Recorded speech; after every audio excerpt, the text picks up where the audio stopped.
नमस्कार दोस्तों, मैं हूं दीपक चौरसिया और मेरे इस सोशल मीडिया मंच पर आपका स्वागत है। मैंने आपसे वादा किया था रोज़ अब एक वीडियो शाम को 7 बजे जाएगा, तो रोज़ अब शाम को 7 बजे अधिक से अधिक दिनों मेरी इस वीडियो डालने की कोशिश होगी। एक दिन हम लाइव करने की भी कोशिश करेंगे ताकि एक दिन निर्धारित कर सकें, और मेरे ख्याल से सैटरडे का दिन अच्छा रहेगा जब शाम को 7 बजे हम लाइव करें, क्योंकि उस दिन मेरा लाइव बुलेटिन रात 8 बजे वाला नहीं होता है। चलिए मुद्दे पर आ जाते हैं। आज किसकी बात करेंगे? आज हम बात करेंगे राष्ट्रपति डोनाल्ड ट्रंप की, उस ट्रंप की जो क्रेडिट लेने की भूख में पल में तोला और पल में मासा बन जाते हैं। कल मैं अपना कार्यक्रम कर रहा था, तब मैंने जो डिप्लोमेटिक फील्ड के एक्सपर्ट है रोविंदर सचदेवा, एम्बेसडर रोविंदर सचदेवा, उनसे यह सवाल पूछा था कि ट्रंप को प्रधानमंत्री मोदी ने तो साफ साफ कह दिया है कि ना हमें आपकी मध्यस्थता स्वीकार है, ना आपने मध्यस्थता करी है, ना ही हम कोई ट्रेड डील चाहते हैं, और ना ही अमेरिका के कहने पर यह मध्यस्थता हुई है। अमेरिका की मध्यस्थता के बाद जो है सीज फायर हुआ है, ये कहना भी गलत है। ये बड़े कैटेगोरिकल ढंग से प्रधानमंत्री मोदी ने ट्रंप को समझा दिया था, लेकिन उसके बाद भी ट्रंप नहीं माने। कुछ ही घंटे बाद वो बदल गए। और दूसरी बात मैं आपको बता दूं, आसिम मुनीर, जिनके लंच को लेकर बड़ी चर्चा थी कि आसिम मुनीर को लंच पर बुलाया है, आसिम मुनीर चापलूसी की सारी हदें पार कर गए। मैं उनको फील्ड मार्शल आसिम मुनीर नहीं कहता, मैं उनको मुल्ला आसिम मुनीर कहता हूं, क्योंकि उनके ही बयानों के बाद पहलगाम जैसा 22 अप्रैल का दुर्दांत आतंकवादी हमला हुआ था। तो ये मुल्ला आसिम मुनीर चापलूसी की सारी पार कर गया। उसने एक बयान दिया, बयान में उससे कहलवाया गया या उसने कहा कि वो चाहता है राष्ट्रपति डोनाल्ड ट्रंप को नोबेल पीस प्राइज मिले। नोबेल पीस प्राइज सुन सकते हैं आप, समझ सकते हैं आप। और इसी के बाद इस बात को स्वीकारा गया बाकायदा राष्ट्रपति भवन यानी व्हाइट हाउस की तरफ से, और कहा गया कि हाँ हाँ आसिम मुनीर साहब ने बात कही है। और उसके बाद आसिम मुनीर को लंच पर बुलाया गया। लेकिन आसिम मुनीर जितना कुछ दे सकते हैं उससे ज्यादा कुछ लेने की बात अमेरिकी राष्ट्रपति डोनाल्ड ट्रंप ने कही है, उसके बारे में हम बात करेंगे। लेकिन सबसे पहले समझ लेते हैं कि Donald Trump out of the way जाकर अपनी ही बात को बार बार क्यों काटते हैं, अपनी ही भद बार बार क्यों पिटवाते हैं। क्या डोनाल्ड ट्रंप की शख्सियत ये ऐसी है? ये वही डोनाल्ड ट्रंप है जिन्होंने 2018 के अंदर पाकिस्तान को दी जाने वाली आर्थिक सहायता को ये कहते हुए बंद कर दिया था कि आप आतंकवादियों को प्रश्रय और समर्थन देते हो। अब उसी मुल्ला आसिम मुनीर को बुलाया है जो पहलगाम आतंकी हमले के पीछे जिसका पूरा का पूरा दिमाग है, जिसने कहा था कि भारत और पाकिस्तान यानी हिंदू और मुसलमान दो अलग अलग कौमें हैं, ये दोनों कौमें साथ नहीं रह सकती। उसी मुल्ला आसिम मुनीर को लंच दिया जा रहा है। तो कहीं ना कहीं ट्रंप की समझ साउथ एशिया के बारे में, ट्रंप की समझ कश्मीर समस्या के बारे में, ट्रंप की समझ पाकिस्तान के बारे में, इस पे डाउट खड़ी करती है। आपने गाना सुना है, मैं ऐसा क्यों हूं, मैं ऐसा क्यों हूं? जी हाँ, ट्रंप के ऊपर ये लागू होता है पूरी तरह से गाना, और ट्रंप के ऊपर ये भी लागू होता है मेरी मर्जी। दुनिया चाहे जो भी कहे, ट्रंप को जो कहना है वो कह देते हैं। हाल ही के दिनों में मैं आपको बात बता दूं, जब वो G7 से निकले तब इमैनुअल मैक्रों ने एक संभावना व्यक्त की कि शायद वो सीज फायर के लिए जा रहे हैं। यहाँ ट्रंप ने इमैनुअल मैक्रो को क्या कह दिया? उन्होंने मैक्रो को कह दिया कि ये पब्लिसिटी का भूखा है, इसको पता नहीं है मैं क्या करने जा रहा हूं, मैं सीज फायर से भी कुछ बड़ा करने जा रहा हूं। क्या किसी राष्ट्राध्यक्ष के लिए ऐसी भाषा का इस्तेमाल इससे पहले अमेरिका के किसी राष्ट्रपति ने किया है? बिल्कुल नहीं किया। मैं आपको बताऊं, सिरिल रामफोसा जब उनसे मिलने व्हाइट हाउस के अंदर आए तो कैमरों की जद के सामने उन्होंने सिरिल रामफोसा की लताड़ कुछ फेक न्यूज़ के आधार पर लगाई, कुछ फेक न्यूज़ के आधार पर लगाई। वो न्यूज़ कहीं और की थी, बताया उसको साउथ अफ्रीका की गया, और ये बताया गया कि वहाँ के काले किसानों पर बहुत ज़्यादा अत्याचार और जुल्म हो रहे हैं। बेचारे सिरिल रामफोसा कुछ कह नहीं पाए। क्या कहते? व्हाइट हाउस के अंदर बैठे हुए थे, वो वहां पर मेहमान थे। मेजबान ही अगर उनको लताड़ने लगे, मेजबान ही अगर उनको गाली देने लगे तो क्या कहा जाएगा? ऐसे ही आपने देखा होगा जेलेंस्की जब उनसे मिलने आए तो जेलेंस्की से वो बुरी तरह उलझ पड़े थे। इसकी तमाम तस्वीरें सोशल मीडिया पर मौजूद हैं, मैं वो तस्वीरें आपके सामने भी रख रहा हूं। लेकिन मैं आपको बताना चाहता हूं, ये बताता है कि डोनाल्ड ट्रंप एक वक्त पर कुछ सोचते हैं, उनका दिमाग कुछ करता है, और उनके दिमाग में प्लानिंग कुछ तीसरी चल रही होती है। यानी क्या डोनाल्ड ट्रंप प्रेडिक्टेबल हैं? बिल्कुल प्रेडिक्टेबल नहीं है। इसीलिए कल 15वीं बार आसिम मुनीर से लंच से पहले उन्होंने प्रधानमंत्री मोदी ने जो कुछ कहा उसको नज़रअंदाज करते हुए, उसको अलग करते हुए साफ साफ कहा कि हाँ भाई, मैं जो है, क्या कहा उन्होंने साफ साफ कहा कि मैंने ही सब कुछ कराया है भारत पाकिस्तान के बीच में। मैं और फिर वो बोलते हैं कि लोग मुझे क्रेडिट नहीं देते हैं। भारत और पाकिस्तान के बारे में उन्होंने क्या कहा और भारत के लिए निस्संदेह उन्होंने मुश्किलें खड़ी करी है, एक बार नहीं 15वीं बार ये बयान देके। क्या है एग्जैक्ट बयान, मैं आपको दिखाता भी हूँ और सुनाता भी हूँ। With the Pakistani Army Chief of Staff, what are you looking forward to achieving diplomatically? Well, I stopped a war between Pakistan. I love Pakistan. I think Modi is a fantastic man. I spoke to him last night. We're going to make a trade deal with Modi of India. But I stopped the war between Pakistan and India. This man was extremely influential in stopping it from the Pakistan side, Modi from the India side, and others. And they were going at it, and they're both nuclear countries. I got it stopped. I don't think I had one story. Did I have one story written about it? I stopped a war between two major nations, major nuclear nations. I don't think I had a story written about it, but that's okay. You know why? The people know. The people know. Mr. President, Did anybody write that story about the war? Did anybody? Did you write it? we wrote one. We all wrote it. Did you write it? We, Of course. just one more on You Iran, wrote it. President. On the flagpole, sir. When does your patience run out with? Adjustments that need to be made. Trump ने कहा मैंने पाकिस्तान और भारत के बीच युद्ध रोक दिया, मुझे पाकिस्तान से प्यार है। अब देखिए, प्यार हो गया है ट्रंप को पाकिस्तान से, ये भी गजब वाली बात है। इसी पाकिस्तान जिसको वो बार बार लताड़ा करते थे, अब इनको पता नहीं एकाएक प्यार क्यों हो गया है, एकाएक प्यार क्यों हुआ है, ये भी मैं आपको बताऊंगा। मुझे लगता है कि मोदी एक शानदार आदमी है। मैंने कल रात उनसे बात की, मानते हैं बात की, लेकिन उनकी बात नहीं सुन रहे। हम भारत के मोदी के साथ एक व्यापार समझौता करने जा रहे हैं, लेकिन मैंने पाकिस्तान और भारत के बीच युद्ध रोक दिया है।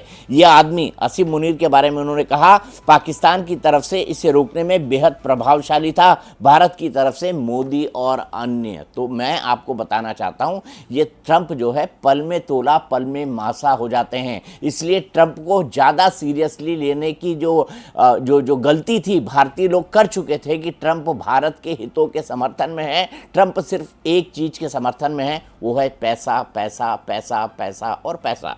कैसे? क्योंकि ट्रंप एक बिजनेसमैन है, ट्रंप बिजनेस चाहते हैं। एलोन मस्क के पिता एलोन मस्क से मैंने कहा था कि भारत और पाकिस्तान के बीच मध्यस्थता क्या अमेरिका ने कराई थी, तो उनका कहना था कि ट्रंप एक व्यापारी हैं, एलन भी एक व्यापारी हैं, वो नहीं चाहेंगे कि दो देशों के बीच जंग हो और दो ऐसे देश जो कि न्यूक्लियर नेशन हो। बात तो सही है, जंग नहीं होनी चाहिए। भारत हमेशा कहता है कि वो बुद्ध का देश है, युद्ध का देश नहीं है। तो ये तो भारत की स्टेटेड पोजीशन है, लेकिन भारत के ऊपर जिस तरह का दुर्दांत हमला हुआ था, उस तरह के दुर्दांत हमले के बाद क्या आपको नहीं लगता कि भारत को पलटकर आतंकी ठिकानों पर हमला करके उन्हें नष्ट करना चाहिए था? बिल्कुल करना चाहिए था। भारत ने यही किया, और जब पलटकर पाकिस्तान ने हमें जवाब दिया तो हमने पाकिस्तान की मिलिट्री बेसिस को तबाह कर दिया। अब मैं आपको याद दिला दूं कि ट्रंप के बीच और प्रधानमंत्री मोदी के बीच 35 मिनट की बातचीत कल हुई थी। इस 35 मिनट की बातचीत के अंदर भारत ने 3 बड़ी चीजें उनको समझाई थी। पहली चीज ये कि भारत और पाकिस्तान के बीच किसी भी तरह की मध्यस्थता हमें स्वीकार नहीं है। दूसरी चीज ये कि अमेरिका ने किसी भी तरह की मध्यस्थता नहीं कराई। प्रधानमंत्री मोदी से इस दौरान ट्रंप की कोई बातचीत नहीं हुई। प्रधानमंत्री की सिर्फ अमेरिका के उपराष्ट्रपति जेडी वेंस के साथ बातचीत हुई, जिसमें उन्होंने कहा कि 9 और 10 तारीख की रात को पाकिस्तान आपके ऊपर बड़ा हमला करने वाला है। तो भारत के प्रधानमंत्री ने इसका जवाब दिया कि हम भी इसका बहुत कड़ा जवाब देंगे। ये दूसरी बात हुई। और तीसरी बात, जो डीजीएमओस के बीच भारत और पाकिस्तान के बीच बातचीत हुई है, डीजीएमओस की उस बातचीत में किसी भी तरह ट्रेड होगा भारत पाकिस्तान अमेरिका के बीच, इसका जिक्र नहीं था। डीजीएमओ ने पिटने के बाद सिर्फ इतना कहा कि हम सीज फायर चाहते हैं, और भारत ने उस सीज फायर को मान लिया। अब यहां पर विवाद कहां आया? विवाद ट्रंप के ट्वीट के बाद आया। ट्रंप को ये बात प्रधानमंत्री मोदी ने समझा दी और प्रधानमंत्री मोदी की इस बातों को विक्रम मिस्री ने भी एक पूरे बयान में साफ किया। एक लंबे बयान में, 4 मिनट के बयान में उसने 35 मिनट की कन्वर्सेशन की हर एक बात बताई। मध्यस्थता के बारे में क्या कहा, सीज फायर के बारे में क्या कहा, विक्रम मिस्री को एक बार और सुन लीजिए। दोनों लीडर्स की ये पहली बातचीत थी, इसलिए प्रधानमंत्री मोदी ने राष्ट्रपति ट्रंप से ऑपरेशन सिंदूर के बारे में विस्तार से बात की। प्रधानमंत्री मोदी ने राष्ट्रपति ट्रंप को स्पष्ट रूप से कहा कि 22 अप्रैल के बाद भारत ने आतंकवाद के खिलाफ कार्रवाई करने का अपना दृढ़ संकल्प पूरी दुनिया को बता दिया था। प्रधानमंत्री मोदी ने कहा कि 6-7 मई की रात को भारत ने पाकिस्तान और पाकिस्तान ऑक्यूपाइड कश्मीर में सिर्फ आतंकी ठिकानों को ही निशाना बनाया था। भारत के एक्शन बहुत ही मेजर्ड, प्रिसाइज और नॉन एस्केलेटरी थे। साथ ही भारत ने यह भी स्पष्ट कर दिया था कि पाकिस्तान की गोली का जवाब भारत गोले से देगा। 9 मई की रात को उपराष्ट्रपति वांस ने प्रधानमंत्री मोदी को फोन किया था। उपराष्ट्रपति वांस ने कहा था कि पाकिस्तान भारत पर बड़ा हमला कर सकता है। प्रधानमंत्री मोदी ने उन्हें साफ शब्दों में बताया था कि यदि ऐसा होता है तो भारत पाकिस्तान को उससे भी बड़ा जवाब देगा। 9-10 मई की रात को पाकिस्तान के हमले का भारत ने बहुत सशक्त जवाब दिया और पाकिस्तान की सेना को बहुत नुकसान पहुंचाया। उसके मिलिट्री एयर बेसिस को इनऑपरेबल बना दिया। भारत के मुंहतोड़ जवाब के कारण पाकिस्तान को भारत से सैन्य कार्रवाई रोकने का आग्रह करना पड़ा। प्रधानमंत्री मोदी ने राष्ट्रपति ट्रंप को स्पष्ट रूप से कहा कि इस पूरे घटनाक्रम के दौरान कभी भी किसी भी स्तर पर भारत अमेरिका ट्रेड डील या अमेरिका द्वारा भारत और पाकिस्तान के बीच मध्यस्थता जैसे विषयों पर बात नहीं हुई थी।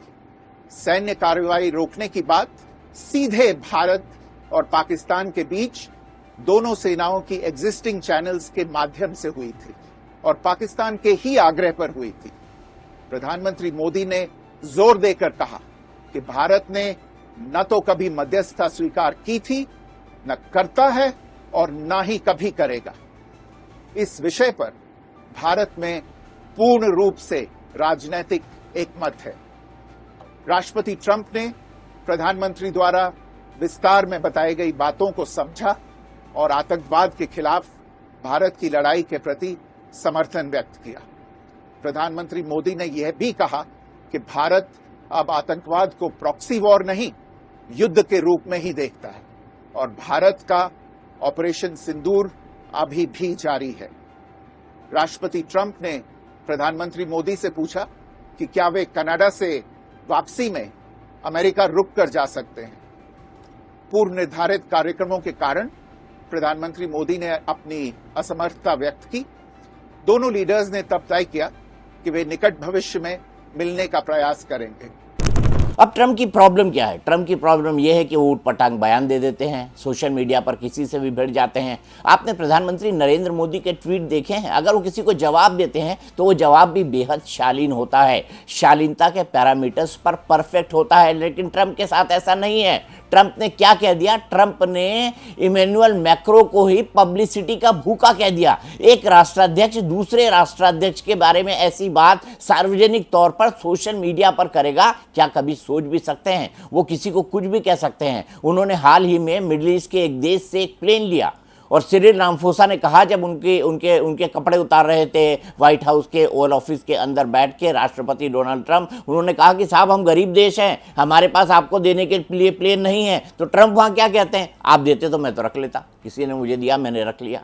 अब देखिए, इस तरह की बातें कोई राष्ट्रपति करे और अपने रेट के लिए सब कुछ स्वाहा कर दे। खबर ये आ रही है कि अमेरिकी राष्ट्रपति के ऊपर जो हित होते हैं ना, हित साधने वाले राइट्स जो होते हैं, कि क्या कॉन्फ्लिक्ट ऑफ इंटरेस्ट है दो चीज़ों के बीच में, एक अमेरिकी राष्ट्रपति का पद और दूसरा ट्रंप का बिजनेस एम्पायर।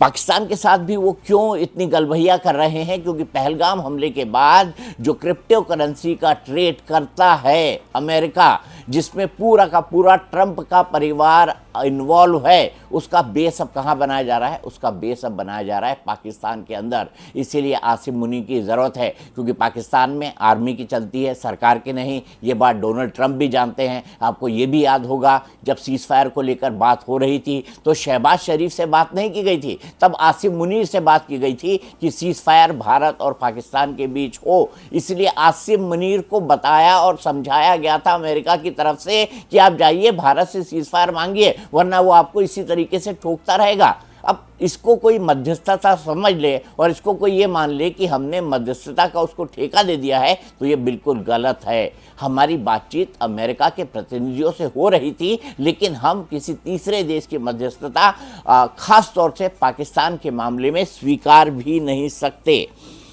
अब डोनाल्ड ट्रंप की एक और क्या चाहता है? डोनाल्ड ट्रंप को ये लगता है कि दुनिया में जो कुछ हो रहा है सब वही कर रहे हैं, जैसा भी हो रहा है सब वही कर रहे हैं। वो चाहते थे कि वो शांति दूत बने। उन्होंने कई सारे पॉडकास्ट में बोला, मैं आते से ही 24 घंटे के अंदर विद इन 24 आवर्स जो है मैं रशिया और यूक्रेन की जंग को रुकवा दूंगा। रशिया और यूक्रेन की जंग तो रुकी नहीं, एक दूसरे पर हमले लगातार जारी हैं, लेकिन बुरी हालत किसकी हो रही है? बुरी हालत हो रही है अमेरिकी राष्ट्रपति डोनाल्ड ट्रंप की। उन्होंने ये भी कहा था कि मैं हमास और इजराइल के बीच सीज़ फायर करा दूंगा। क्या वो हो पाया? क्या वो रुक पाया? और तीसरा एक वॉर का फ्रंट और खुल गया, जो ईरान और इजराइल और अमेरिका के बीच है। अब अमेरिका को इस जंग में कूदना ही पड़ेगा, क्योंकि अगर वो इसको खात्मे की तरफ ले जाना चाहता है और ये जताना चाहता है कि इस जंग का हम खात्मा करना चाहते हैं अयतुल्लाह अली खamenei को रिजिम को ख़त्म करके, तो इस खात्मे के लिए क्या ज़रूरी है? इस खात्मे के लिए महत्वपूर्ण है कि अमेरिका इस जंग में कूदे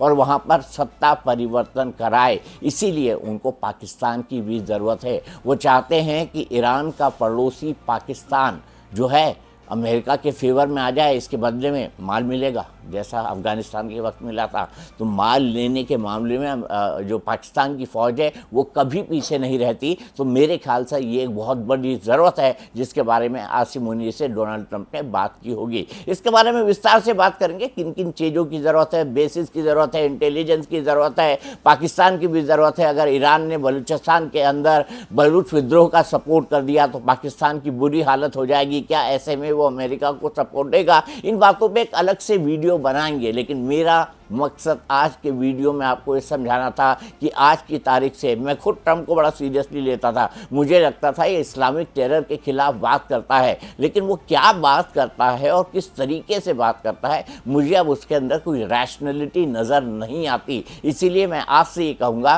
कि ट्रंप के ऊपर वो गाना यही बैठता है, मैं चाहे ये करूं, मैं चाहे वो करूं, मेरी मर्जी। क्योंकि लोकलाज या फिर डिप्लोमेसी के अंदर जो संयम की ज़रूरत होती है वो, या फिर एक बड़े राजनेता होने के कारण जिस नैतिकता की ज़रूरत होती है वो, या जिस लाज शर्म की ज़रूरत होती है वो, ट्रंप में ऐसा कुछ नहीं है। वो अनोखे हैं, वो बिरले हैं। उनका दिमाग किस तरफ चलता है? उनका दिमाग सिर्फ बाप ना भैया, सबसे बड़े रुपये की तरफ चलता है। और इसीलिए वो पाकिस्तान से अपनी पींगे बढ़ा रहे हैं, क्योंकि बलूचिस्तान का जो मिनरल और माइंस की खदानें हैं ना, उस पर भी खबर है कि ट्रंप कॉरपोरेशन की नज़रें लगी हुई हैं।